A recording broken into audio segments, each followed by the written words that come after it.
Two of the baddest motherfuckers in the UFC are facing off this weekend at UFC 326 for the BMF title, and we're going to make some money on it, boys. This is my underdog bet and pick video where I predict the best underdogs, and I give you guys my three or less of my favorite underdogs for every single card. Last weekend we did very well. This weekend we're going to do very well. You already know I'm going to UFC 326. It's going to be a great event. I'm very excited. Charles Oliveira is my boy, so there is some bias, but we're going to get straight into it. Before we go ahead and get into it, hit the like button, hit the subscribe button, and let's get into the recap of last weekend's bet. So to recap last weekend's bet, we did solid. I only had two underdogs I liked. The card was chalked with disgusting amount of favorites, minus 800, minus 500, minus 600. It was just disgusting.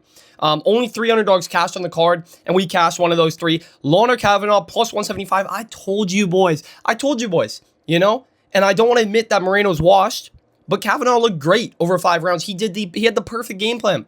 Chop up the leg, then go with the hands. Chop up the leg, go with the hands. Slow down Moreno, who takes over in round 3, round 4, round 5. And because Kavanaugh beat up Brandon Moreno's leg so bad in round 1 and round 2, even though Kavanaugh slowed down in round 3, round 4, and round 5, he was still able to toss out a lot of volume and keep Moreno at bay. When Moreno's trying to pressure, he couldn't pressure because his lead leg, he's so lead leg heavy.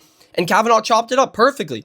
Moreno's leg was destroyed. You know, Joe Rogan would have been absolutely loving it. He would have been just edging to that shit if he saw Moreno, and if he was commentating on Moreno's leg, he would have been, oh, that leg is destroyed. Oh, it's red. It's destroyed. But Kavanaugh did a great job. Plus 175. That's my boy. If you guys know, he's a friend of the channel, a friend of Yap MMA. He follows me on Instagram.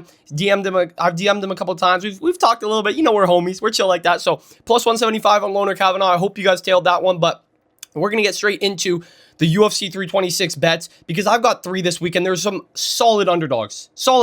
And you can argue that every underdog on the main card could win their fight. Honestly, it's a really tricky card. A lot of these BMF cards are really hard. The last one with Max versus Dustin was really, really whack. There was 3 underdogs that hit back to back to back, and it was all unks. Daniel Rodriguez, Michael Johnson, who's also on this card, and then who was the other one?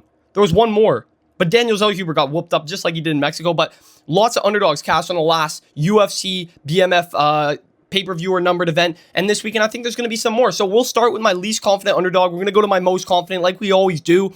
And I don't bet on every single underdog I give you guys. If you guys want all my bets for UFC 326, check my description, check down below. You got my winnable. You can go check that out. That's where I post my entire UFC 326 betting page. Last weekend, we were up 1.25 units. Very nice cash, boys. We did very well last weekend, and we're going to do very well this weekend. So go check out my winnable. Go see my bets for UFC 326. But we're going to get straight into it here with the first underdog, Cody Garbrandt, plus 125. And I know what you're thinking. How can you trust Garbrandt? How can you bet on Garbrandt after he just lost to 40-year-old Raoni Barcelos, how he's just been looking terrible? You know, he's a former champ, but people forget, man. People forget he's a former champ because he's just been fighting prelim guys, and he's been fighting on prelims. But I think plus 125 for Cody Garbrandt here is nice. I'm not necessarily going to bet this one. You could be looking at a plus 3.5 bet, but he's fighting Long Zhao, who is a guy that I believe he can beat. I really, really believe he can beat. This is a very winnable matchup for him. He's fighting a striker for once, not a grappler, not a guy who's going to try to smudge him, take him down, hold him up against the fence. He's fighting a dangerous striker who is going to ball him away and just look for power shots. But I think Cody Garbrandt's the better boxer. 100% Cody Garbrandt's the better boxer. It's just a matter of if he shows up or not. Will Cody Garbrandt show up? That's the problem with him, and that's the problem with betting with him because it's so risky. But at plus 125, I think it's worth a shot. Don't put your house on this. Please don't put your house on Cody Garbrandt, but sprinkling a little unit or a little half unit, a little 0.25 unit could be worth it. He's going to be my first underdog bet for UFC 326. We're going to move on to the next underdog who I'm quite confident in this weekend, a guy that I've been looking at, and I'm just like, yeah, I like this one. It's a sneaky good one, and that's going to be Rob Font at plus 180. It's hovering between plus 175, plus 180. He's fighting Chiwiwis, Raul Rosas Jr., and this is a huge step up for Raul Rosas Jr. You look at the guys that he's fought, Rob Font isn't even near the level of guys that he's fought. He just fought Vince Morales and went tooth and nail with Vince Morales for 15 minutes. Could barely get through Vince Morales. You know, he had him smudged, he had him held down, but he almost got front choked twice. He almost got Darce or Anaconda choked twice, you know? So Chiwiwis is young. You know, he's obviously got the better grappling in this fight, don't get me wrong. And if he does just absolutely chain wrestle a Khamzat Chimaev-esque performance, he can win this.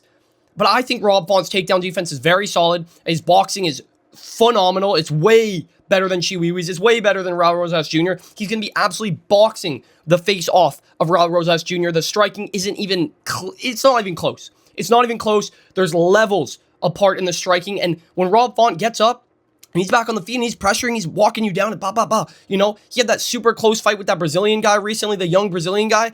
And the reason he won that fight was because he just kept getting up, kept pressuring.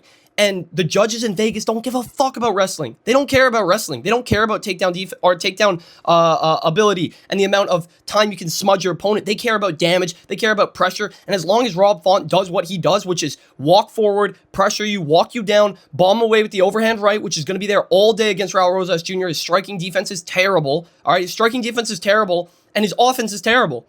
Unless Raul Rosas Jr. implicates a very leg kick heavy game plan, I don't see him beating Rob Font, and I don't think he's going to chain wrestle for 15 minutes. He got tired against Christian Rodriguez.